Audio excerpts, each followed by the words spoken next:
புதியுகம் நேயர்களுக்கு வணக்கம். இது சினிமா 360 நேரலை நிகழ்ச்சி. நேற்று வெளியாகி பை வேர்ட் ஆஃப் மவுத் மக்கள் மத்தியில் பெரும் வரவேற்பை பரபரப்பை ஏற்படுத்திய படம் மக்கள் தலைவா. பிரபலம் அப்படின்னாலே ப்ராப்ளம் தானே. எந்த அளவிற்கு பிரபலமாக பேசப்படுகிறதோ அந்த அளவிற்கு கேள்வி கணைகள் அவர்களை நோக்கி பாய்ந்து கொண்டே இருக்கிறது. இதற்கு பின் இருக்கக்கூடிய விஷயங்கள் என்ன? ஆளும் கட்சியை நையாண்டித்தனம் செய்து இந்த படம் எடுக்கப்பட்டது என்ற சர்ச்சையும் நிலவுகிறதே, இது உண்மைதானா? இது குறித்த நிறைய விளக்கங்களை நம்மிடையே பேசுவதற்காக இந்த படத்தின் மிக முக்கியமான குரூ நம்ம கூட இணைந்திருக்காங்க. வாங்க நேயர்களே, அவர்களை சந்திப்போம். இந்த படத்தில் மிக முக்கியமான கதாபாத்திரத்தை ஏற்று நடித்துள்ள திரு நாஞ்சில் சம்பத் அவர்கள், வணக்கம் ஐயா. வணக்கம். வணக்கம். பல படங்களில் மிகவும் நகைச்சுவையான அழகான கதாபாத்திரங்களை ஏற்று நடித்த இந்த படத்தில் மிக முதன்மையான கதாபாத்திரத்தில் கலக்கியுள்ள திரு ரவி மரியா அவர்கள், வணக்கம் சார். வணக்கம். இந்த படத்தின் கேப்டன் ஆஃப் த ஷிப் என்று சொல்லப்படுகின்ற டைரக்டர் திரு ராம்தேவ் அவர்கள், வணக்கம் சார். படத்தின் தயாரிப்பாளர் கவிதாலயா திரு சரவணன் சார், வணக்கம் சார். வணக்கம். வணக்கம். அடுத்ததாக இயக்குனர் திரு பேரரசு அவர்கள், வணக்கம் சார். இந்த படம் பத்தி நம்ம நிறைய விஷயங்கள் பேச போறோம். முதலாவதாக the captain of the ship என்று சொன்ன இந்த படத்தின் டைரக்டர் திரு ராம்தேவ் சார். சார், இந்த படம் பாத்தீங்கன்னாக்கா உங்களுடைய பிகினிங் ஸ்டேஜில் இருக்கக்கூடிய ஒரு படம் இல்லைங்களா? எல்லாருமே என்ன பண்ணுவாங்கன்னா, எப்பவுமே ஆட்டம் ஆரம்பிக்கும் போது ஒரு சேஃப் பிளே பண்ணுவாங்க. ஒரு ஹியூமர் படமோ அல்லது ஒரு ரொமான்டிக் படம் இல்லது இந்த மாதிரியான படங்கள் எடுப்பாங்களே தவிர, ஒரு அரசியல் ரீதியான ஒரு படத்தை எடுப்பது அப்படிங்கிறது கொஞ்சம் டேஞ்சரான ஒரு விஷயம் தான் இல்லைங்களா? தெரிந்து நீங்க அந்த முயற்சியை எடுத்தீங்க. அதே மாதிரி நேத்து உங்களுடைய ஒரு வீடியோ பார்த்தேன், அதுல மனம் உருகி ரொம்ப கண்ணீர் மல்க ஒரு வீடியோ போட்டிருந்தீங்க. அது எதற்காக நீங்க அதை பண்ணியிருக்கீங்க? இல்லை, இது ஆக்சுவலாக எதாச்சியாக எல்லா சம்பவங்களையும் எதாச்சியாக நடந்தது தான். யாரையும் பிளேம் பண்ணிலாம் இதை நான் பண்ணலை. ஒரு அரசியல் கதை எடுத்தேன். எல்லாருக்கும் பாமரனுக்கு தோன்ற ஒரு விஷயம் எல்லாருமே சொல்லுவோம். அதாவது ஓட்டு போடுறது, சிந்திச்சு ஓட்டு போடுங்க, நான் உங்களுடைய ஓட்டுங்கிறது ரொம்ப முக்கியமானது அப்படிங்கிறது.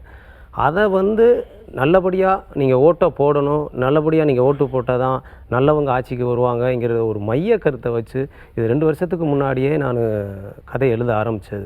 இன்றைக்கி சந்தர்ப்பங்கள் வேறு மாதிரி அமைஞ்சதுனால இதை அதாவது பத்திரிகையாளர்களான அத்தனை பேரும் பாராட்டுறாங்க, பார்த்த மக்கள்கள் அத்தனை பேரும் பாராட்டுறாங்க. இந்த படத்தை சில பேர் கான்ட்ரவர்சி பண்ணுறாங்க. அதனால் மன உளைச்சலாகி நல்ல ஒரு படைப்பு வீணாயிடக்கூடாதே. இன்றைக்கி சினிமா ரொம்ப மோசமாக இருக்குது. அதாவது தியேட்டரில் கொண்டு போய் அதை மக்கள் உள்ளே வர வைக்கிறதுக்குள்ளே படாத பாடு வரும். ஒரு காட்சிக்கு உள்ள ஆட்கள் வரலை அப்படின்னா அடுத்த ஷோ இல்லைன்றாங்க. அப்படி இருக்கும்போது இந்த மாதிரி ஒரு நல்ல படைப்பு வீணாக போகுதே அப்படிங்கிற ஆதங்கத்தில், அதுவும் 25 வருஷம் என்னுடைய சினிமா கனவு நொறுங்கும் போது அந்த மனவேதனையில் தான் நான் பதிவு போட்டேன்.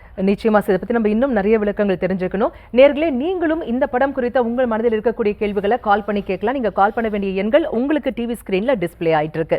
படத்தின் தயாரிப்பாளர் திரு கவிதாலயா சரவணன் சார், வணக்கம் சார். இப்படி ஒரு கதையை டைரக்டர் சார் உங்ககிட்ட சொல்லும் போது நீங்கள் எப்படி சார் அதை அக்செப்ட் பண்ணீங்க? உங்களுக்கு அந்த எடுக்கணும், இந்த படத்தை நம்ம கான்ஃபிடென்ட்டா போல்டா போய் மோதி பார்ப்போம் அப்படிங்கிற ஒரு துணிச்சல் எப்படி வந்தது சார்? இல்லை, இதை என்னை பொறுத்தளவு அரசியல் படம் என்றதை விட ஒரு அரசியல் காமெடி படம், அவ்வளோதான். அதாவது இந்த படத்தை பொறுத்தளவு மீண்டும் மீண்டும் காமராஜரை சொல்கிறாங்கன்னு நினச்சிக்கிற வேணாம். அதாவது காமராஜரை போல் இந்த ஊடால நிறைய இலவசங்கள் வர ஆரம்பிச்சிடுச்சு. அப்போ டைரக்டர் என்கிட்ட இந்த கதையை பற்றி சொல்லும்போது நான் சொன்னேன், இந்த காலத்தில் இந்த சின்ன பசங்க இவங்கெல்லாம் ஒரு பார்க்குற மாதிரி ஒரு காமெடி காதல் படம், அந்த படம் எடுக்கலாம் சார் அப்படின்னு நிறைய டைரக்டர் என்கிட்ட கதை சொல்லியிருக்காங்க. நான் முதல்ல என்னை பற்றி சொல்லிக்கிறேன். நான் தேனி, என்னோடய ஊர் தேனி. இங்கே தேனியில் பார்த்தீங்கன்னா பாரதி ராஜா, இளையராஜா சார், இப்படி நிறைய கலைஞர்கள்லாம் அந்த தேனியிலேருந்து வந்திருக்காங்க. தேனிக்கு ஒரு சிறப்பு இருக்குது. நானும் இதில் ஒரு காலடி எடுத்து வைக்கலாம்ன்றதுக்கு தான் வந்திருக்கேன். அப்போ என்கிட்ட அவர் இந்த கதைகளை சொல்லும்போது என் மனசுக்குள்ளே அதை நான் எப்படி எடுத்துக்கிட்டேன்னு சொன்னால், இந்த படத்திலே பார்த்தீங்கன்னா ஒரு போலீஸ் ஜீப் வரும், காமராஜரை போகிற ஒருத்தர் வருவாங்க, ஓப்பனிங்கே அதான் கொடுத்துருப்பாரு. 2 பேர் போயிருப்பாங்க, 2 குழந்தைகள் போவாங்க, போலீஸ் வண்டியை பார்த்து ஓடிடுவார். பசங்க ஓடுவாங்க, பார்த்து காமராஜர் பார்ப்பார், ஏன் போலீஸை பார்த்து பசங்க ஓடுறாங்க, டேய் நீ காரில் ஏறி இப்படி எட்டுக்கு வாப்பான்னு கூப்பிட்டு, நீ ஏன் பள்ளிக்கூடத்துக்கு போகல, ஏன் இப்படி இருக்கு அப்படின்னா, சோறு யார் போடுவான்னு கேட்பாங்க. அப்போ இது மாதிரி நீ சோறு போட்டால் பள்ளிக்கூடத்துக்கு போவியான்னு கேட்டு, அதெல்லாம் இப்போ இருக்கிற பசங்களுக்கு தெரியுமா தெரியாதான்னு தெரியலை. பள்ளிக்கூடத்தில் காமராஜர் சாப்பாடு போட்டார், காமராஜர் உணவு கொண்டு வந்தாருன்னு தெரியுமே தவிர இப்போ இருக்கிற பசங்களை நம்ம திரையில் காமிக்க வச்சோம். நிச்சயமா சார், பத்தி நம்ம பேசும் அதுக்குள்ள ஒரு நேர் இணைப்புல இருக்காங்க. வணக்கம் சினிமா 360, யார் பேசுறீங்க? வணக்கம் மேடம். வணக்கம். வணக்கம், யார் பேசுறீங்க? உங்க பெயர் சொல்லுங்க. நான் கார்த்திக் பேசுறேன், சென்னையில இருந்து. ஓகே கார்த்திக், யார்கிட்ட என்ன கேள்வி கேட்க போறீங்க? நான் இப்பதான் புதிய பார்த்தேன். சரி, இந்த படம் வந்து ஆக்சுவலா எனக்கு ஃப்ரெண்ட்ஸ் இந்த படம் பார்த்து சொன்னாங்க இது வந்து ஒரு பொலிட்டிக்கல் செட்டர் படம் தாங்க. நான் இன்னைக்கு ஷோரை பார்க்க நினைச்சேன். என்னது வந்து படத்துல நிறைய கேள்விகள் இருக்கு. என் ஃப்ரெண்ட்ஸ் நேற்று பேசும்போது படம் பத்தி சொன்னாங்க. இதுக்காக இன்னைக்கு ஈவினிங் நான் படம் போகணும்னு பிளான் பண்ணிருக்கேன். ஸோ டீம் இருக்காங்கன்னு அவங்க கிட்ட சில கேள்விகள் கேட்கணும்னு ஆசைப்படுறேன். கேட்கலாமா? Yes Karthik, please go ahead. சரி, நான் ஃபர்ஸ்ட் வந்து பேரரசு சார் ஒரு கேள்வி கேட்டுறேன். சார் வணக்கம் சார். வணக்கம். வணக்கம், நல்லா இருக்கீங்களா சார்? நீங்க நல்லா இருக்கேன் சார், நீங்க நல்லா இருக்கீங்களா சார்? நீங்க நிறைய சூப்பர் ஹிட் படங்கள் எடுத்திருக்கீங்க சார். சொல்ல போனா விஜய் அவர்களை வச்சும் சிவகாசி திருப்பாச்சிலாம் இடம் படம் எடுத்திருக்கீங்க. இந்த படம் வந்து நேற்று நான் சமூக வலைத்தளங்களை பார்க்கும்போது இவங்க ஆளும் கட்சியை கலாச்சி படம் எடுத்திருக்காங்க அப்படிங்கும்போது நானும் வந்து ஒரு இன்னைக்கு தமிழ்நாடு அரசை எதிர்நோக்கிற ஒரு மாசம் ஆட்சியில அவங்க என்ன பண்ணிருக்காங்க, நீங்க என்ன பண்ண போறாங்க எதிர்நோக்கிற ஒரு பிரதியாக்கிக்கிறேன். எப்படி இப்படி ஒரு ஆளும் கட்சி எதிர்த்து ஒரு படம் எடுக்கும்போது விஜய் வச்சு படம் டைரக்ட் பண்ண நீங்க இந்த படத்தை நடிக்க ஒத்துக்கிட்டீங்க? இப்போ ஆளுங்கட்சிங்கிறது இப்போ தான் ஒரு மாதம்தான். ஓகே, இந்த படம் ஆரம்பித்தது, இவர் கதை எழுத ஆரம்பித்தது 2 வருஷத்துக்கு மேலே ஆகிப்போச்சு. இந்த கதை எழுத ஆரம்பித்தது. ஓகே, இவர் ஷூட்டிங் போகிற டயத்துலலாம் எலெக்ஷனே நடக்கலை. இன்னொன்று யாருமே விஜய் சார் அடுத்து சிஎம் ஆவார்னு கான்ஃபிடண்ட் யாரும் எதிர்பார்க்கல, டேரக்டர் எதிர்பார்த்துக்க மாட்டார். இது வந்து ஒரு புரளி. இப்போ இது ப்ரீ பிளான் ஸ்டோரி தான். அதாவது இது ஆளுங்கட்சி நீங்க கலாச்சாரம் எடுக்கல, நடந்த விஷயம் ரிஃப்ளெக்ட் ஆகி இல்லை உங்களுக்கு இல்லை. இப்போ ஆளுங்கட்சியாக திமுக இருந்திருந்தா இது திமுக எதிர்த்து எடுக்கப்பட்ட படம் அப்படி சொல்லுவாங்க. இப்போ ஆளுங்கட்சியாக ஏடிஎம்கே இருந்திருந்தா இது ஏடிஎம்கே எதிர்த்து எடப்பாடியை குறி வச்சு எடுத்த படம் அப்படி சொல்லுவாங்க. இன்னும் இப்போ ஆளுங்கட்சியாக தாவேக்க இருக்கிறதுனால இப்போ தாவேக்க சொல்கிறாங்க. இது வந்து ஏன்னா இது சென்சார் அப்ளை பண்ணது May 1. ஓகே, படம் இது ரிசல்ட் வந்தது May 4. அதுக்கப்புறம் தான் விஜய் சார் வந்து பதவி ஏற்றுக்கிறாரு. அதுக்கப்புறம் தான் அவர் முதலமைச்சர் ஆகிறாரு. இது அதுக்கு முன்னாடி நடந்துருச்சு இதெல்லாம். இந்த படம் ரிலீஸ் ஆகும்போது தாவேக்க ஆளுங்கட்சியா வந்ததுனால தான் இந்த பிரச்சனை. நாங்க எடுக்கும்போது இந்த மாதிரி விஷயங்கள் நாங்க எதிர்நோக்கல, இந்த மாதிரி விஷயம் இருக்குன்னு நினைக்கல. இது வந்து நேச்சுரல் அந்த விஷயம், யாரையும் கலாய்க்கலன்னு சொல்றீங்க அப்படின்னா? யாரையும் கலாய்க்கணும் இல்லை, தப்பான அரசியல்வாதிகளை சொல்ற விஷயம் நீங்க சொல்ற விஷயம் உங்களுக்கு விளக்கமா இருக்கு டெஃபினட்டா. ஏன்னா வந்து நிறைய பேருக்கு, ஏன்னா நேற்று என் ஃப்ரெண்ட்ஸ் ஒரு 5 பேர் உட்காந்து பேசும்போது அது எப்படி வந்து தாவேக்காவை வந்து அவங்க ஊவேக்கா உள்ளே வெளி கட்சின்னு சொல்லுவாங்க அப்படின்னு சொல்லிட்டு, ஏன்னா நிறைய பேர் வந்து விஜய் அவர்களை பார்த்து வளர்ந்தவங்க நிறைய பேர் இருப்பாங்க, இன்னைக்கு அவரை வந்து ஆதரிக்கிறவங்க இருப்பாங்க, நிறைய பேர் பிடிக்காதவங்களும் இருக்காங்க. இருந்தாலும் ஒரு அரசியல் கட்சியை பற்றி ஒரு முதல்வரை கேலி கூத்த ஒரு படம் பண்ணும்போது அப்படிங்கும்போது இன்னைக்கு இருக்க இளைஞர்கள் கோபம் வரும். சோ நீங்க சொல்றீங்க படம் ப்ரீ பிளான் பண்ணிட்டோம், ஏற்கனவே எடுத்த ஷூட்டிங், அவர் முதலமைச்சர் வரதுக்கு முன்னாடி இந்த விஷயம் பண்ணிட்டீங்க. உங்க விளக்கத்துக்கு ரொம்ப நன்றி சார். இன்னும் 2 பேர்ட்டு நான் பேச ஆசைப்படுறேன். திரு நாஞ்சில் சம்பத் அவர்கள் கிட்ட பேசணும். அவர் ஒரு தலைவர், எனக்கு ரொம்ப பிடிக்கும். அவர்கிட்ட பேசலாமா? நிச்சயமா கார்த்திக். வணக்கம் சார். வணக்கம் தம்பி. சார், உங்களை பார்க்குற விஷயம், உங்களோட பேச்சு எனக்கு ரொம்ப பிடிக்கும். உங்களோட தமிழ் ரொம்ப அழகா இருக்கும். உங்களோட தமிழால நான் மிகவும் கவரப்பட்டவன். அதனால எனக்கு தமிழ் பேசுற சில ஆர்வம்லாம் வந்திருக்கு. சார், இந்த படத்துல வந்து உங்களை டிரெக்டர் அப்ரோச் பண்ணும்போது நீங்க ஏதாவது ஹெசிடேஷன் இருந்தது உங்களுக்கு? அதாவது ஏன்னா நீங்க விஜய் அவர்களோட நெருங்கி நட்பு வச்சிருக்கீங்க. ஸோ தமிழக வெற்றி கழகத்தின் தலைவர் விஜய் அவரோட மிகுந்த அன்பு வச்சவர் நீங்க, எந்த விஷயத்தையும் போல்டா பேசக்கூடியவர். இப்படி தாவேக்காவை வந்து அவங்க ஊவேக்கான ஓகே தாவேக்கா அவங்க கன்சிடர் பண்ணல, அது யோசிக்கல. இருந்தாலும் ஊவேக்கா உள்ளே வெளி கட்சின்னு சொல்லும்போது நீங்க ஏதாவது கருத்து சொன்னீங்களா? என்னப்பா இப்படி பண்றீங்க, வேற ஏதாவது மாத்துங்க பண்ணீங்களா? நீங்க நடிக்க ஒத்துக்கும் போது இதெல்லாம் கேட்டுட்டு தான் ஒத்துக்கிட்டீங்களா? இயக்குனர் ராம்தேவ் அவர்கள் என்னை அணுகி ஒரு 2 நாள் கால் ஷீட் வேண்டும் என்று கேட்டார். ஓகே, என்ன படம் என்ன கதை என்று கேட்ட பொழுது அரசியல் சம்பந்தமான படம் தான் என்று சொன்னார். நான் நடிப்பதற்கு நாள் கொடுத்து படப்பிடிப்புக்கு சென்ற பொழுது அரசியல் நெடி, அரசியல் பொடி, அரசியல் நையாண்டி, அரசியல் நக்கல் எல்லாம் ஒரு கலந்த படமாக இருந்தது. இது தமிழக வெற்றி கழகத்தையோ மகத்தான முதலமைச்சர் தளபதி விஜய் அவர்களோ காயப்படுத்துவது மாதிரி எந்த காட்சியும் கிடையாது. ஒரு கலைஞன் அவனுடைய படைப்பு சுதந்திரத்தை யாரும் கேள்வி கேட்கக்கூடாது என்பது என் கருத்து. ஒரு படைப்பு சுதந்திரத்தை ஒரு கலைஞனுக்கு நாம் கொடுத்தாக வேண்டும். கலையும் இலக்கியமும் மக்களுக்காக என்றான் மாயகோஸ்கி. ஓகே இது மக்களுக்கான படம். ஓகே ஆகவே right to differ, right to criticise, okay ஒருவரை கேள்வி கேட்கவும் விமர்சிக்கவும் ஒருவனுக்கு உரிமை இருக்கிறது. அந்த உரிமையை டைரக்டர் ராம்தேவ் எடுத்துக்கொண்டிருக்கிறார். நான் இந்த படத்தில் ஒப்புக்கொண்டதற்கு காரணம், இது அரசியல் நெடிவுள்ள படம், அதனால் நான் காயப்படுவேனோ என்று நான் கவலைப்படவில்லை. நான் ஒப்புக்கொண்டதற்கு காரணம், இயக்குனர் ராம்தேவ் ஒரு படத்தை எடுத்து அதை முடிக்க முடியாமல் அது பாதி வழியில் முடங்கி போன நிலையில் அவருடைய நிலையை உணர்ந்து, கவிதாலயா சரவணன் முடங்கி போய்விட்டதா, உனக்கு நான் முகமாக இருக்கிறேன் என்று சொல்லி அவர் செய்த பேர் உதவியினால் தான் இந்த படம் இன்றைக்கு வெளிவந்திருக்கிறது. ஆகவே ஒரு பாதிக்கப்பட்ட ஒரு இயக்குனர் ஒரு படம் எடுக்கிறார், அதற்கு கவிதாலயா சரவணன் கை கொடுக்கிறார் என்றால் அந்த கையோடு நாஞ்சில் சம்பத்தின் கையும் இருக்க வேண்டும் என்று கருதிதான் இந்த படத்தில் நடிப்பதற்கு நான் இசை தெரிவித்தேன். தலைவர் விஜயை பற்றியோ தமிழக வெற்றி கழகத்தை பற்றியோ இந்த படத்தில் எந்த விமர்சனமும் இல்லை. சராசரி சமகால சூழலில் தமிழர்கள் எப்படி அரசியலில் தங்களுடைய பங்களிப்பை தந்திருக்கிறார்கள் என்பதை வெகு அழகாக சித்தரிக்கிற படம் இந்த படம். இந்த படத்தினுடைய நாயகர் என்னுடைய நண்பர் ரவி மரியா, அவர் தத்ரூபமாக நடித்திருக்கிறார். மிக நீண்ட இடைவெளிக்கு பிறகு தமிழில் ஒரு அரசியல் நையாண்டி படம் வெற்றிகரமாக வெளிவந்திருக்கிறது. பார்த்தவர்களெல்லாம் பாராட்டுகிறார்கள். இதிலே தாவைக்காவை சம்பந்திப்படுத்தி பேசுகிறார்கள் என்றால் அதை நான் ஏற்க முடியாது. அப்படி செய்கிறவர்கள் இதுக்கு அவர்களுக்கு ஒரு உள்நோக்கம் இருக்கின்றது நான் கருதுகிறேன். ஆகவே தாவை ஏன் கேட்டேன்னா, மக்கள் பிரதிநிதியா அதுக்கு விளக்கம் ஏன்னா தெரிஞ்சுக்கணும்னு ஆசைப்படுறோம். இன்னைக்கு நாங்க வந்து ஒரு ஓட்டு போட்டு ஒருத்தர் முதலமைச்சர் ஆக்கியிருக்கோம். ஏன்னா எங்களுக்கும் சில சமூக பொறுப்புகள் இருக்கு. ஸோ இப்போ நீங்க விளக்கம் கொடுக்கும்போது எனக்கு இதுக்கான சரியான விளக்கம் கிடைக்குது. இல்லை, அதுக்கு அது அந்த தம்பி உங்களுக்கு இருக்கிற சமூக பொறுப்போடு எனக்கு அதிகம் இருக்கு. நான் தாவைக்காவினுடைய கேம்பெயின் செக்ரட்டரி. அப்படி ஒரு நோக்கம் இயக்குனருக்கோ தயாரிப்பாளருக்கோ இருக்குமானால் நாஞ்சில் சம்பத்துங்கிற நான் சொல்கிறேன், இதுக்கு நான் ஒத்துக்கொண்டிருக்க மாட்டேன்.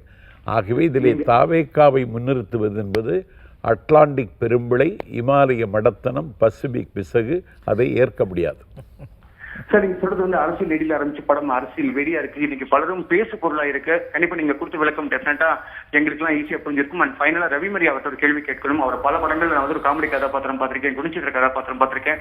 முதல் முறையா கதாநாயகனை பார்க்குறோம். ரொம்ப கியூரியஸா வெயிட்டிங். ட்ரெய்லர்லாம் பார்த்து சூப்பரா இருந்துச்சு. So very curious to watch film. So தியேட்டர்ல பார்க்க ஆசைப்படுறேன். அண்ட் எனக்கு முன்னாடி இந்த கிளாரிபிகேஷன், இப்போ நான் புதிய ஸ்க்ரால் பண்ணும்போது டிவியில ஓடணும்னு எனக்கு ஒன்னே டீம் இருக்காங்களே, நேற்று பேசப்பட்ட விஷயத்துக்கு இன்னைக்கு கிட்டத்தட்ட லைன் ட்ரை பண்ணிட்டே இருந்தேன். ஒரு 11:55 ட்ரை பண்ண உடனே லைன் எனக்கு கிடைச்சது. இப்பதான் கிடைச்சதான் பேசினேன். ஸோ ரவிமரியா சார் வணக்கம். வணக்கம் கார்த்திக் சார். சார், இது படம் வந்து ஒரு பொலிட்டிக்கல் செட்டர் ஃபிலிம். ட்ரெய்லர் சூப்பரா இருக்கு. அண்ட் படம் ரிலீஸ் ஆயிருக்கு. நிறைய பேர் நல்லா இருக்குன்னு சொல்றாங்க. அண்ட் நீங்க முறையா ஒரு ஹீரோ நடிக்கிறீங்க. உங்களுக்கு ஏதாவது, ஏன்னா நீங்க வந்து நிறைய காமெடி ஃபன் கதாபாத்திரங்கள் பார்த்திருக்கோம். நீங்க எது பண்ணாலும் சூப்பரா இருக்கும். அண்ட் டிரெக்ஷன் உங்க படங்கள் பார்த்திருக்கோம். இந்த படத்துல உங்க டைரக்டர் வந்து உங்க அப்ரோச் பண்ணி சொல்லும் போது, படம் ஒரு ஹீரோங்கும் போது ஒரு ஹீரோயினை டூயட் படம் ஆசைப்படுவாங்க. நீங்க ஒரு பொலிட்டிக்கல் செட்டர் ஃபிலிம் போது எப்படி தைரியமா அக்செப்ட் பண்ணிட்டீங்க? ஆக்சுவலாக சார், இயக்குனர் ராம்தேவ் என்னை வந்து இந்த படத்தின் கதாநாயகன்னு சொல்லி கதை சொல்லணும்னு கேட்கும்போது, இதற்கு முன்பாக ஒரு 8 கதை என்னை கதாநாயகன் சொல்லி வந்து என்கிட்ட கதை சொன்னாங்க. அதிலெல்லாம் வந்து நகைச்சுவையை மையப்படுத்தியும், நான் வில்லனை நடிக்கிற காலத்தில் வில்லனை மையப்படுத்தியுமான கதையெல்லாம் வந்துச்சு. அதுவும் அதில் 8 கதையில் ஒரு 6 கதை ஃபுல் அண்ட் ஃபுல் ஹியூமர் தான். ஆனால் முதல்ல ஒரு கதையை நயனாக நடிக்கும்போது அதில் ஹியூமரோட ஒரு சமூக பொறுப்பான ஒரு கதையை மாட்டிடணும்னு வெயிட் பண்ணிட்டே இருந்தேன். அப்படி ஒரு கதை கிடைச்சால் நம்ம கதாநாயகன் நடிக்கலாம், இல்லைன்னா நம்ம இந்த ட்ராக்கில் போயிட்டுருக்கிற அந்த காமெடி வில்லனிலே போயிடலான்னு ஒரு முடிவு எடுத்துருக்கும் போது தான் ராம்தேவனை அணுகினார். நான் எதிர்பார்த்த மாதிரி நகைச்சுவையுடன் கலந்த ஒரு சமூக பொறுப்பான ஒரு கதையை சொன்னார். எவ்வளோ பெரிய ஹீரோ நடிக்கிறாங்க, காணா போயிடுறாங்க. நம்ம ஹீரோ நடிக்கிறதுங்கிறது நம்ம போயிட்டுருக்க பாதைக்கு வந்து ரொம்ப ஒரு அபாயகரமான விஷயம்னு நான் உணர்ந்து நிறைய தவிர்த்தேன். நான் இதை ஏற்றுக்கொண்டதுக்கு ஒரே காரணம் என்னென்னா, இந்த படம் என்னையை வந்து கண்டிப்பாக வந்து ஒரு சமூக பொறுப்பான ஒரு படத்தில் நடிச்சிருக்காருன்னு மக்கள் சொல்லுவாங்கிற நம்பிக்கை கொடுத்துச்சு. இன்றைக்கி அந்த நம்பிக்கை ஜெயிச்சிருக்கு.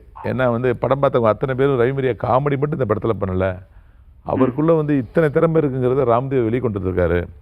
தமிழ் குடிமங்கிற கேரக்டரை வந்து ரொம்ப அசால்ட்டாக பண்ணியிருக்காரு, இயல்பான ஒரு நடிப்பு கொடுத்துருக்காரு அப்படின்னு எல்லாம் சொல்லும் போது நம்ம எடுத்துக்கிட்ட நம்ம செலக்ட் பண்ண ராம்தேவ் சார் சப்ஜெக்ட் கரெக்டுன்னு உணர்ந்தேன். அதனால் நடிச்சேன் சார்.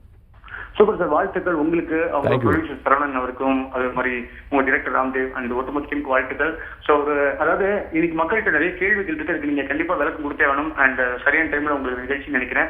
ஸோ படம் பத்தி என்ன மாதிரி நிறைய பேருக்கு கேள்வி இருக்கும், அதுக்கு நீங்க விளக்கம் கொடுங்க. ரொம்ப ரொம்ப நன்றி, வாழ்த்துக்கள் சார். உங்க எல்லாருக்கும் படம் வெற்றியாக எல்லாருடைய கேள்வி நீங்களே கேட்டீங்க. நன்றி, ரொம்ப நன்றி. அருமையான கேள்விகளை ரொம்ப தெளிவா முன்வைத்தீங்க கார்த்திக், மிக்க நன்றி. மக்கள் தலைவா படத்தின் மிக முக்கியமான குரு நம்ம கூட இன்னைக்கு இணைந்திருக்காங்க. வாங்க நேயர்களே, தொடர்ந்து பேசுவோம். பேரரசு சார், உங்ககிட்ட நான் இந்த கேள்வி கேட்டே ஆகணும். அதாவது என்னுடைய உரிமை அப்படிங்கிறது எனக்கு எதிர்க்க இருக்கக்கூடிய ஒரு மனிதனின் மூக்கின் நுனிக்கு அருகில் வரை போகுமே தவிர மூக்கை தொடுவதற்கு எனக்கு உரிமை இல்லை அப்படின்னு சொல்லுவாங்க.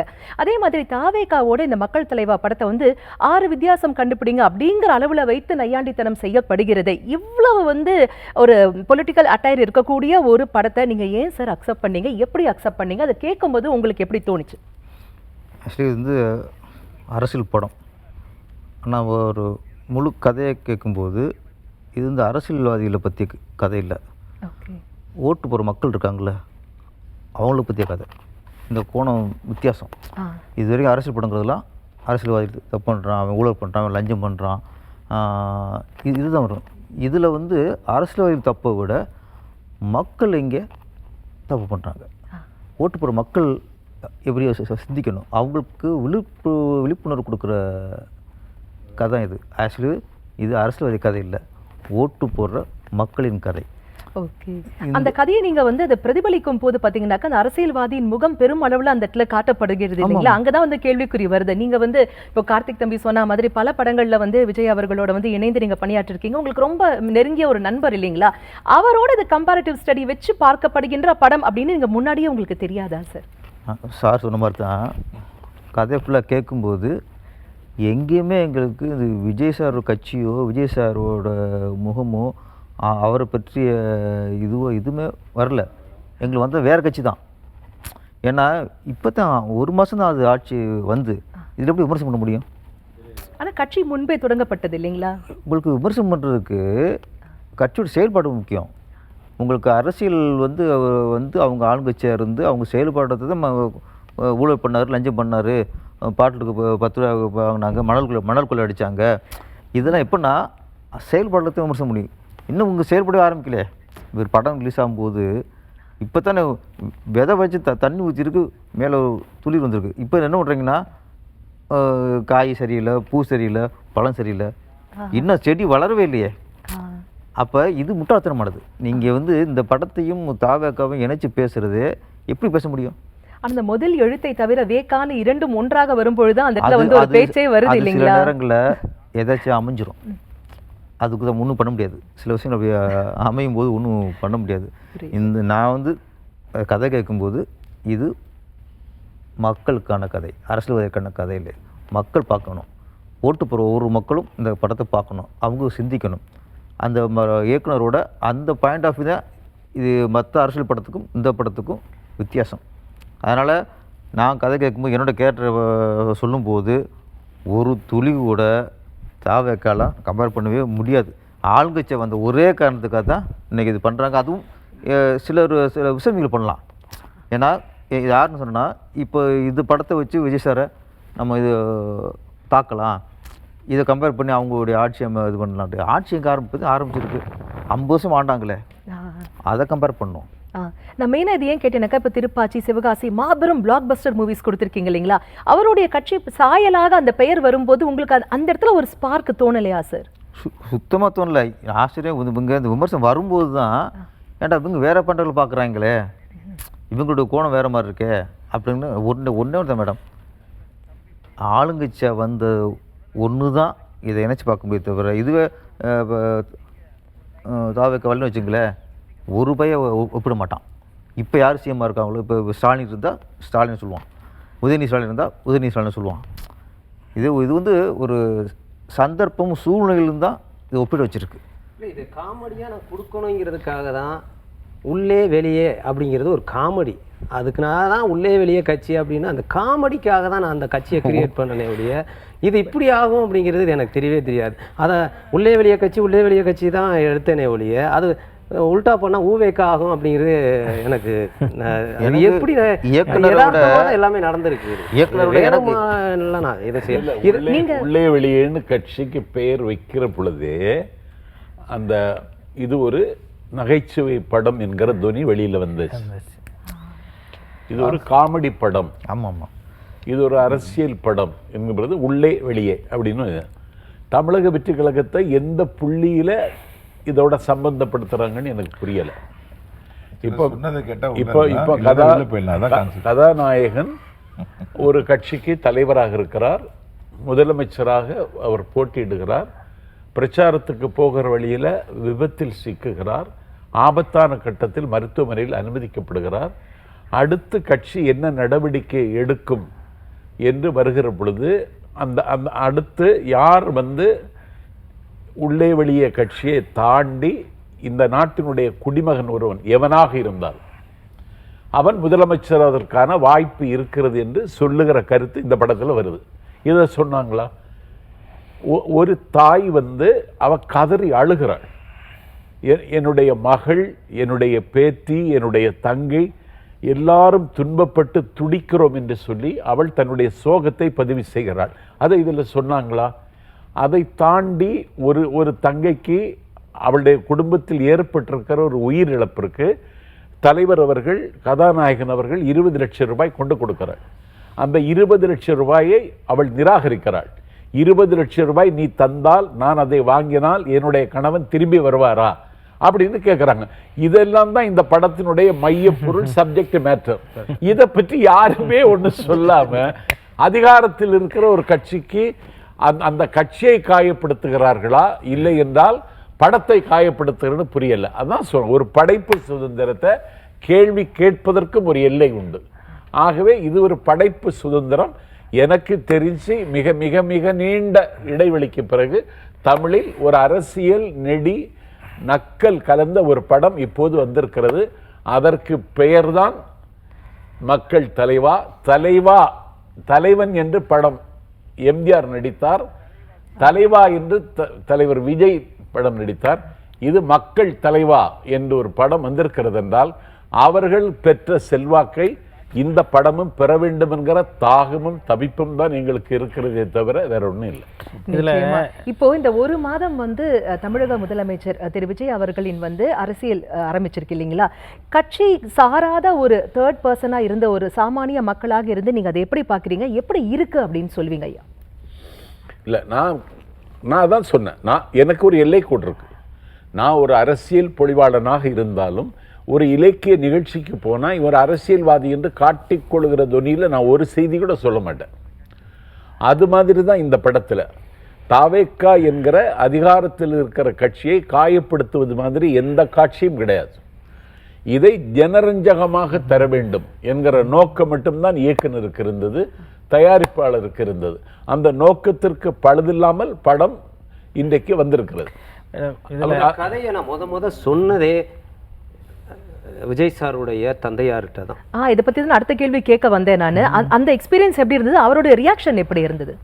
இது இயக்குனர் சி ரங்கநாதன் சார் தான் இந்த கதையை கேட்டுட்டு, இது தைரியமான ஒரு இயக்குனர், அரசியலை அந்த பெரிய ஜாம்பவான்கள் இருக்கிற காலத்திலேயே சாட்டை எடுத்தவர், அந்த மாதிரி ஒரு சப்ஜெக்டு அப்படின்ட்டு கூப்பிட்டு போய் அவர்கிட்ட உட்கார வச்சார். அவர் கதையை கேட்டார். கேட்டோடனே பார்த்தார், என்னை பார்த்துட்டு, எப்படி உங்களுக்கு இவ்வளவு தைரியம் அப்படின்னு கேட்டார். ஒரு ஆதங்கம் தான் சார் அப்படின்னு. ஓகே, இது பண்ணிக்கிறலாம் அப்படின்ட்டு 5 நாள் என்னோட டிஸ்கஸ் பண்ணணும் அப்படின்னாரு. 5 நாள் நான் அவர் ஆஃபீஸுக்கு போய், அவர் லஞ்ச் டைம் கூட மறந்துடுவார், டிரைவர் வந்து ஞாபகப்படுத்துவாங்க. அந்த அளவுக்கு இந்த கதையை டிஸ்கஸ் பண்ணி அதில் ஒரு விஷயம் ஒன்று சொன்னார்.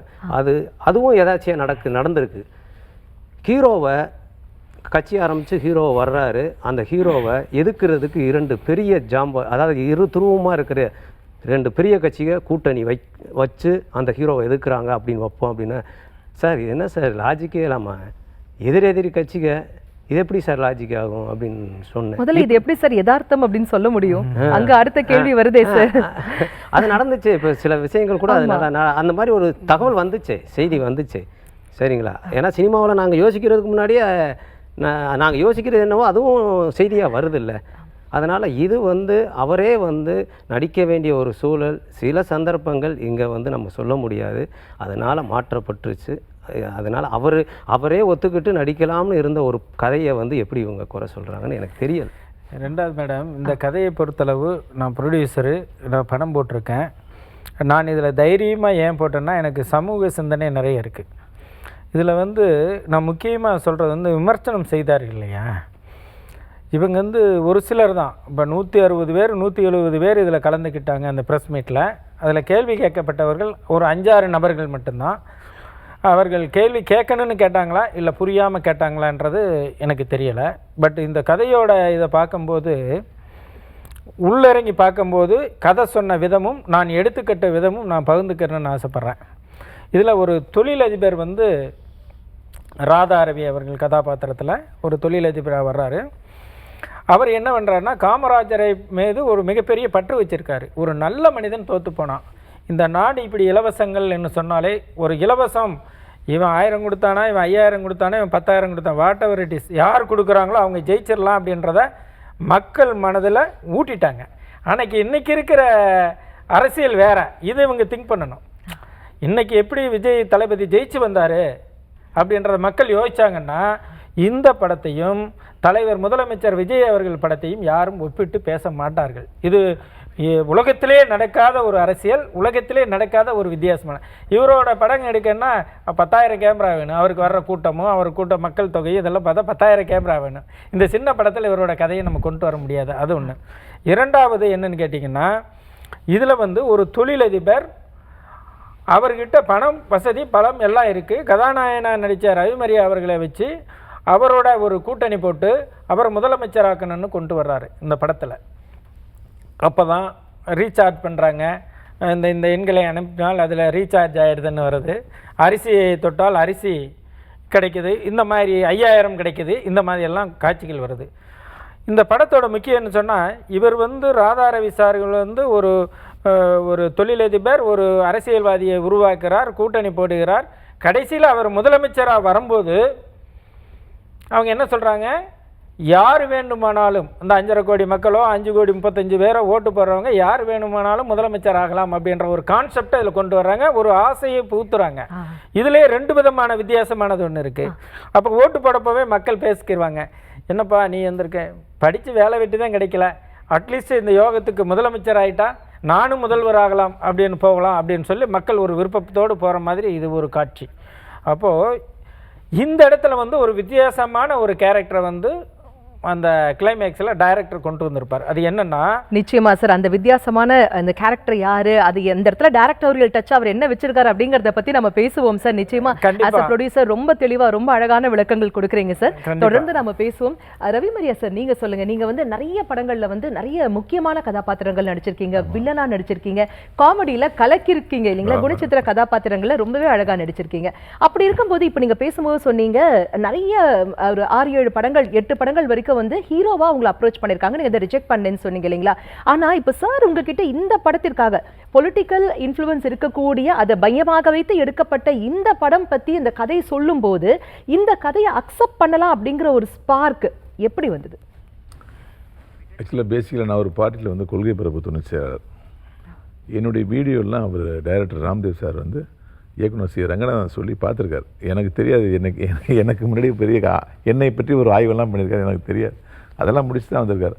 அந்த வீடியோவில் நான் பல மேடைகளில் பேசின பேச்சை வச்சு இந்த படத்துக்கு இந்த மாதிரி ஒரு ஆரேட்டர், ஒரு நல்ல ஒரு சிறப்புரையாற்ற, ஒரு பேருரையாற்ற ஒரு ஆள் தான் தேவை. ஒரு அதாவது ஒரு நடிகனை போட்டோம்னா இந்த அளவுக்கு அந்த ஸ்பீச் வராது, அது ஆளுமையான ஸ்பீச் இருக்காதுன்னு சொல்லி, இதுக்கு நடிகனாகவும் இருக்கணும், ஒரு அரசியல் மேடையை அலங்கரிச்சவனாகவும் இருக்கணுங்கிறதுக்காக தான் என்னை அப்ரோச் பண்ணாங்க.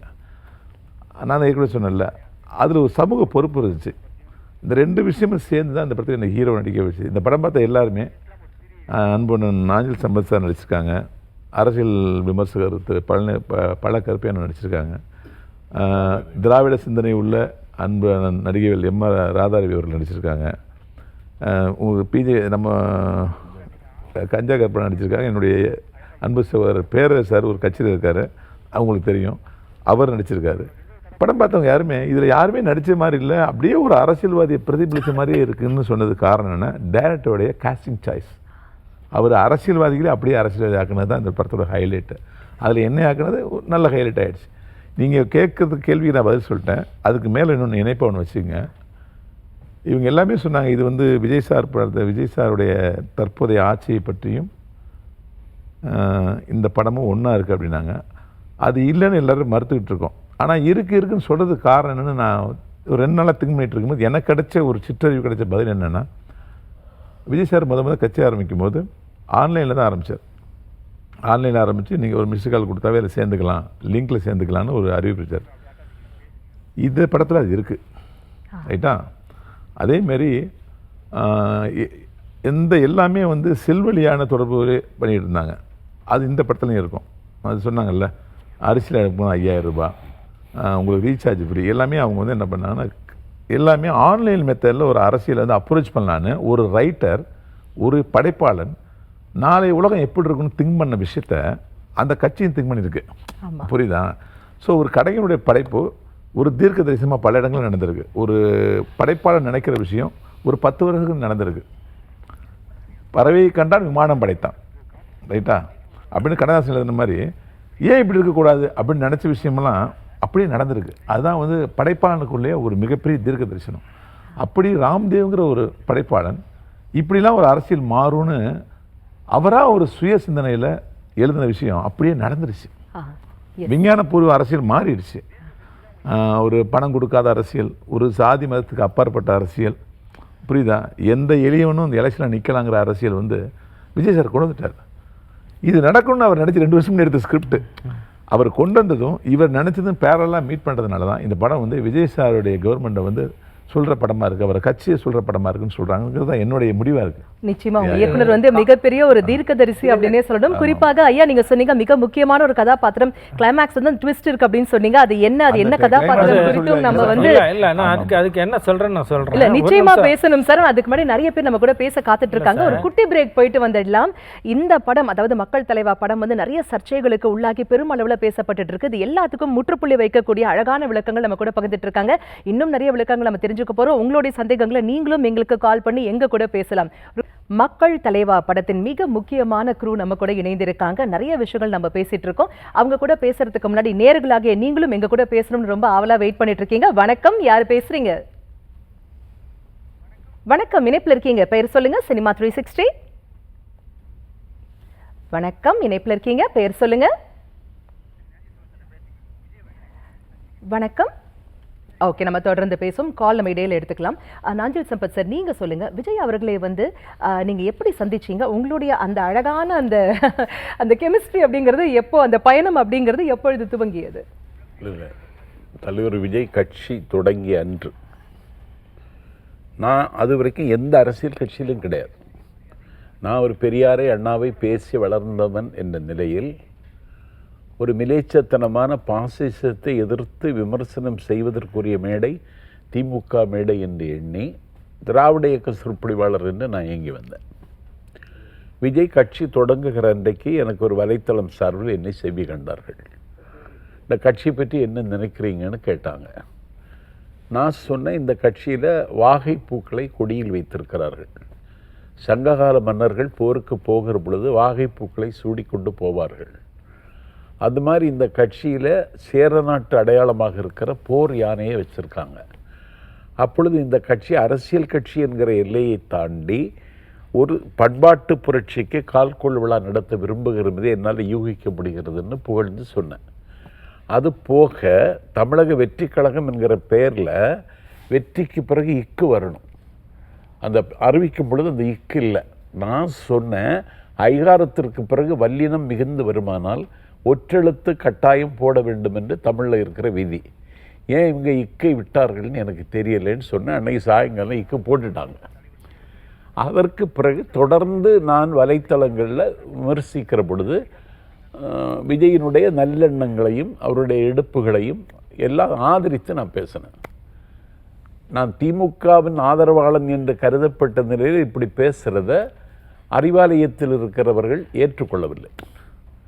அதிலிருந்து என்னை 6வது விரலாக அலட்சியப்படுத்தினார்கள். என்னை நிராகரித்தார்கள். எனக்கு வரவேண்டிய வாய்ப்புகளை எல்லாம் திட்டமிட்டு வழிமறித்து தடுத்தார்கள். ஒரு வறுமை என்னை தேடி வருவது மாதிரி நான் கவலையடைந்தேன். ஒரு வெறுமை என்னை ஆக்கிரமிப்பது மாதிரி ஒரு சூழலுக்கு நான் தள்ளப்பட்டேன். அப்படிப்பட்ட நிலையில் டிசம்பர் திங்கள் 4ஆம் தேதி அந்த கட்சியினுடைய தேர்தல் மேலாண்மை பொதுச் செயலர் ராதவர்ஜுனா, தலைவர் விஜய் உங்களை லைக் பண்ணுறார், உங்களை விரும்புகிறார், கட்சியில் சேரணும்னு நான் கூப்பிடலை, தலைவரை நாளைக்கு சந்திக்க முடியுமான்னு கேட்டார். சந்திச்சிடலாமேன்னு நான் உடனே சொன்னேன். போனேன். என்னை பார்த்த உடனே நான் உங்கள் ஃபேன் தெரியுமான்னு என்னை கேட்டார். எனக்கு அது கிடைத்தது ஒரு பல்கலைக்கழகத்தில் பட்டம் வாங்கினது மாதிரி ஒரு பூரிப்பு. சொன்னால் தானே தெரியும்னு சொன்னேன்.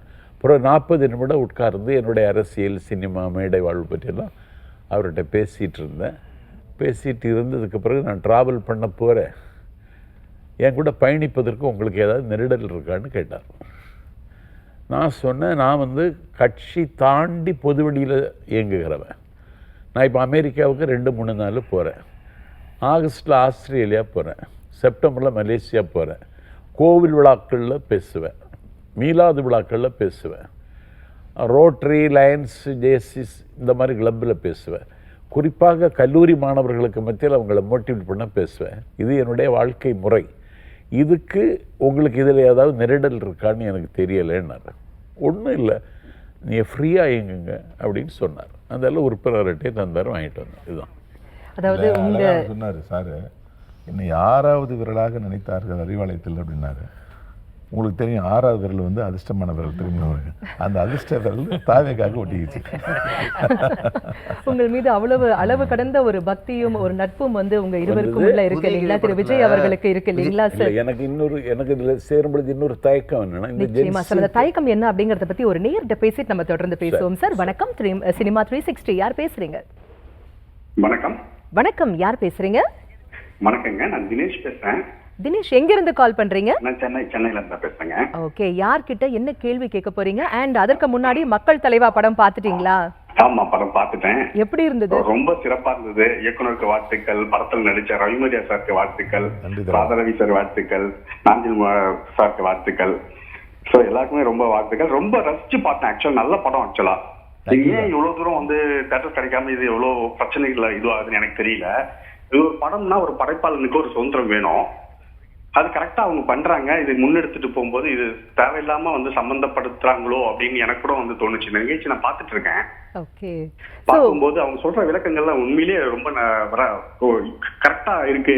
ஆமா இல்ல அப்படின்ற மாதிரி எனக்கும் தோணுச்சு. சரி, அதுதான் போன் பண்ணி பேசிடலாம், அவங்களுக்கு ஒரு வாழ்த்துக்கள் சொல்லிட்டு இது பண்ணலாம் அப்படின்னு சொல்லி. நன்றி நன்றி. இந்த படம் பார்த்தேன் அப்படின்னு சொன்னீங்க, உங்களுக்கு இதுல ரொம்ப பிடித்த கதாபாத்திரம் எது? அண்ட் இன்னைக்கு யார்கிட்ட கேள்வி கேட்க போறீங்க? இயக்குனர்கிட்ட நான் பேசுறேன்.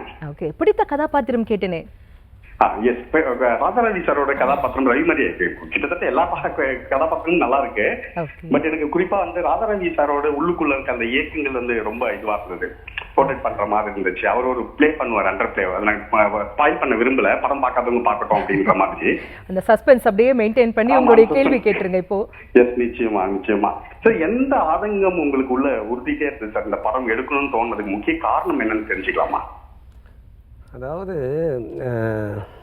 கக்கன் அவர் வெறும் தரையில் படுத்திருந்தார் அப்படிங்கிற ஒரு விஷயங்கள், அதுக்கு பிறகு காமராஜர் இறக்கும்போது ஒன்றுமே இல்லாமல் இறந்தார், ஜீவா அப்படிங்கிற ஒரு பெருந்தலைவர்கள்லாம் ஏன் இந்த அரசியல் மக்கள் புறக்கணிக்கிறாங்க அப்படிங்கிற ஒரு கோபமும் இருந்தது. அதே நேரத்தில் ஜனநாயகத்தின் சாவி வாக்குரிமை, அந்த சாவியை நல்லவன் கெட்டவன்னு பார்த்து கொடுக்க இந்த மக்கள் ஏன் யோசிக்க மாட்டேங்கிறான்? அப்போ இவன் பைத்தியக்காரனா இந்த மக்கள் அப்படிங்கிற ஒரு சில விஷயங்கள். இதை ஓட்டு போடுற அரசியல் கட்சிக்கு கூட சிந்திச்சு ஓட்டு போடுங்க, சிந்திச்சு ஓட்டு போடுங்கன்னு அவன் தெளிவாக சொல்கிறான். நீ சிந்திக்காமல் எதுக்கு இருக்க அப்படிங்கிறது தான் அந்த கதை. நிச்சயமா சார், நிச்சயமா. இதுல சிந்திக்காம அப்படின்னு சொல்றதுக்கு பதிலா யாரு நல்லவங்க யாரு கெட்டவங்கன்னு புரியாமைங்கிற நிலையை கூட சொல்லலாம் இல்லைங்களா? தேங்க்யூ சார், ரொம்ப சூப்பரான விளக்கம் கொடுத்தீங்க. அடுத்து யார்கிட்ட கேள்வி கேட்க போறீங்க? தினேஷ். ஓகே, அடுத்த நேர இணைப்புல இருக்காங்க. வணக்கம், யார் பேசுறீங்க? உங்க பெயர் சொல்லுங்க. ஹலோ, வணக்கம் மேடம். மக்கள் தலைவா டீம் நம்ம கூட இருக்காங்க. யார் பேசுறீங்க? உங்க பெயர் சொல்லுங்க. வணக்கம் மேடம், என் பேர் ஜனார்தனன். நான் சென்னையில இருந்து பேசுறேன். சொல்லுங்க சார், இன்னைக்கு யார்கிட்ட கேள்வி கேட்க போறீங்க, என்ன கேள்வி கேட்க போறீங்க? முன்னாடி எல்லா மக்கள் தலைவர் டீமுக்கு ஒரு பெரிய தேங்க்ஸ். பிகாஸ் இது வந்து ஒரு நல்ல ஒரு சோஷியல் அவேர்னஸ் உள்ள படம். என்னால் மக்கள் வந்து என்ன மாதிரி தலைவரை தேர்ந்தெடுக்கிறாங்க அப்படின்றது வந்து ஒரு விளக்கமான விஷயத்த வந்து அவங்க கொடுத்துருக்காங்க. இது வந்து ஒரு நல்ல முன்னோட்டமா நாங்க பாக்குறோம். ஆனா இது வந்து பப்ளிக்கு சேர்றது வந்து எப்படி வருதுன்னா, வயதுள்ளங்க, அதாவது கொஞ்சம் வயதானவங்க வந்து பாக்குறது, அதாவது அரசியல் பற்றி தெரியறவங்க மட்டும் இது பாக்குற படமா இருக்கு. அதனால இது வந்து இன்னும் மக்கள்கிட்ட ரீச் ஆகல. யங்ஸ்டர்ஸ் கொஞ்சம் எல்லாருமே வந்து பார்த்தாங்கன்னா இது இன்னும் கொஞ்சம் ரீச் ஆகும், நிறைய சினிமாஸ் கிடைக்கும், எல்லாமே நல்லா இருக்கும்ன்றது எங்களோட கணக்கு. ஓகே, இதற்கான விடை சார் நீங்க சொன்னீங்கன்னா கரெக்டா இருக்கும்னு தோணுது சார். இல்லை, ஒரு கேளிக்கை, சண்டை காட்சிகள், இதைத்தான் இன்னைக்கு ஜென்சி தலைமுறை விரும்புகிறது. அதுக்கான படங்களும் வந்து கொண்டு தான் இருக்கு சார். ஆனா இது நம்ம இப்படி சொல்லும் போது இது வந்து ஒரு மிகப்பெரிய மாற்றத்தை கொடுத்தது இந்த தலைமுறை தான் இல்லைங்களா? அரசியல் மாற்றத்தை கொடுத்தது இந்த தலைமுறை தானே.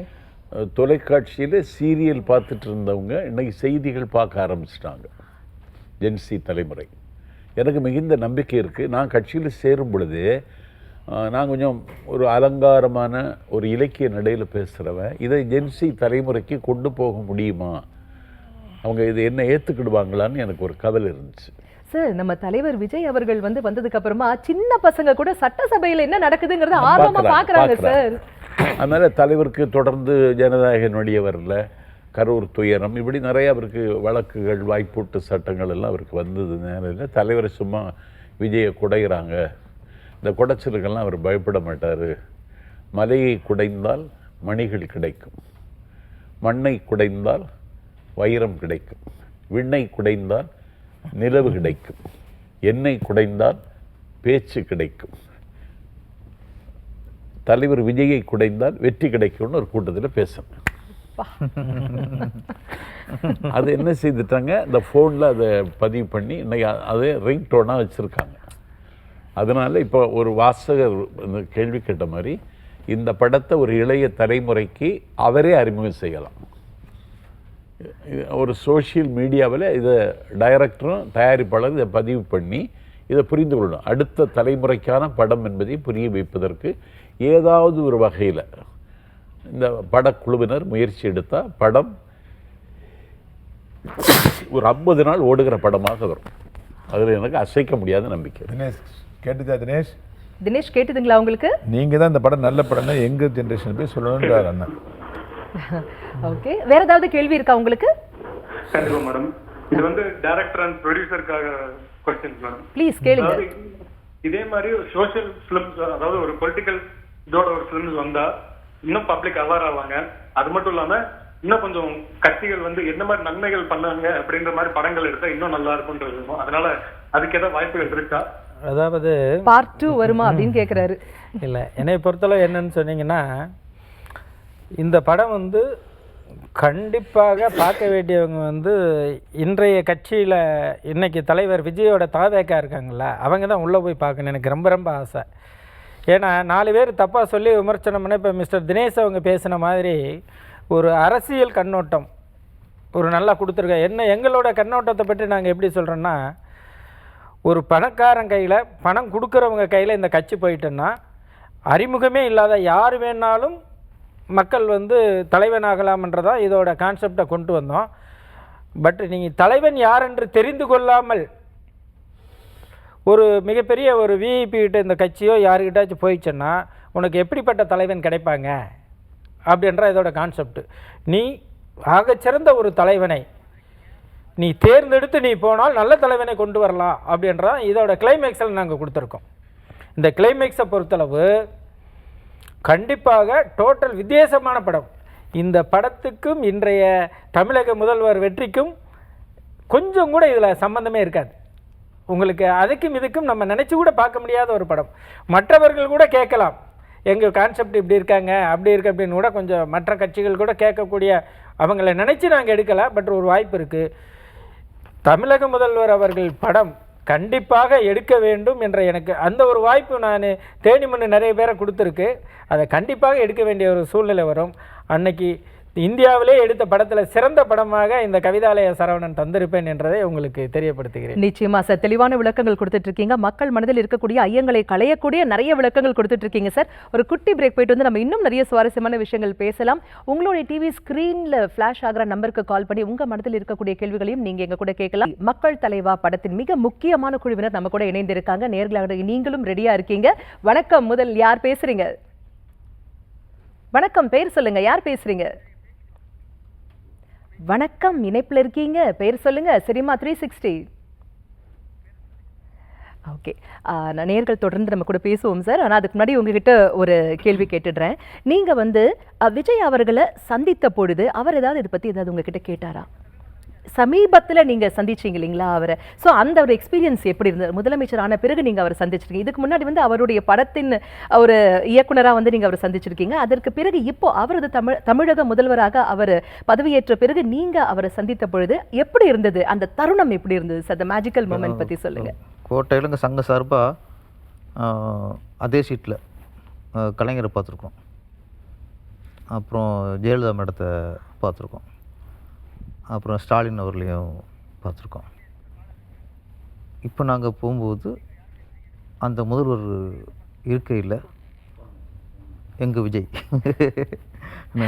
நம்ம விஜய் ஆமாம், அந்த ஃபஸ்ட்டு அவரை ரசிக்கிற அந்த சீட்லேருந்து ரசிக்கும்போது ஒரு பிரமிப்பு, ஒரு ஆனந்த கண்ணீர் வர்றதுதான் குறை. இந்த சீட்டில் மற்ற முதலமைச்சராக பார்க்கும்போது எவ்வளவு ஒரு இதாக பிரமிப்பு வந்தோம். இன்னைக்கு நம்மளால ஒருத்தர் உட்காந்துருக்காரு, பயங்கர அழகான ஒரு ஸ்மார்ட்டான ஒரு சிஎம் இல்லைங்களா? நம்மளும் உட்காந்துருக்க மாதிரி. அப்போ அந்த தருணம் வந்து